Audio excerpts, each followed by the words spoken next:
బాధ వేరు, సంతోషం వేరు. మీ దృష్టిలో రెండు ఎప్పుడు కలిసే ఉంటాయి, ఎప్పుడు దూరంగా ఉండవు, చాలా దగ్గరగా క్లోజ్గా ఉంటాయి. బాధ వేరు, సంతోషం వేరు ఎప్పుడు కాదు. ఎందుకు చెప్పమంటారా? మీకు అర్థమయ్యేలా చెప్తాను. ఇంకా తండ్రి ఉన్నాడు, ఎదుగొచ్చిన కూతురికి వివాహం చెయ్యాలి, ఎదుగు లేదు, కూతురికి వయసు మించిపోతుంది, 25, 26 సంవత్సరాలు వచ్చేస్తున్నాయి. పక్కవారి పిల్లలకి అందరికీ పెళ్ళిళ్ళు అయిపోతున్నాయి. అమ్మో నా కూతురికి పెళ్ళి అవ్వడం లేదు, సంబంధాలు వస్తున్నాయి, కానీ నా దగ్గర ఏం లేదు, డబ్బు లేదు. అప్పుడు ఏం చేశాడంటే తండ్రి ఇంటిని తాకాట పెట్టి 5 లక్షలు అప్పు తెచ్చాడు. 2 రూపాయలు వడ్డీకి పెళ్లి కుదిరిచ్చాడు, పెళ్లి చేశాడు. స్టేజ్ మీద కూతురు చక్కగా, పెళ్లి కొడుకు పెళ్లి కూతురు పక్క పక్కన ఉన్నారు, ఫోటోలు దిగుతున్నారు, అక్షంతలు వేస్తున్నారు. క్రింద తండ్రి చూస్తున్నాడు.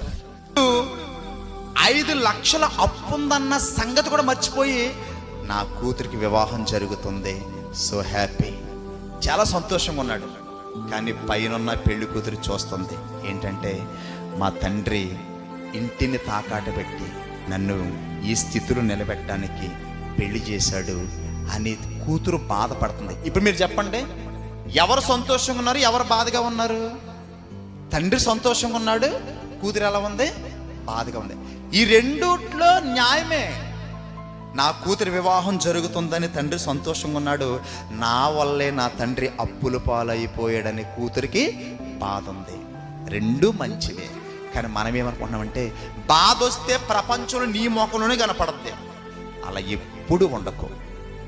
శ్రమ అయినను హింస అయినను వచ్చినప్పుడు దేవునిలోంచి తప్పిపోయేవారే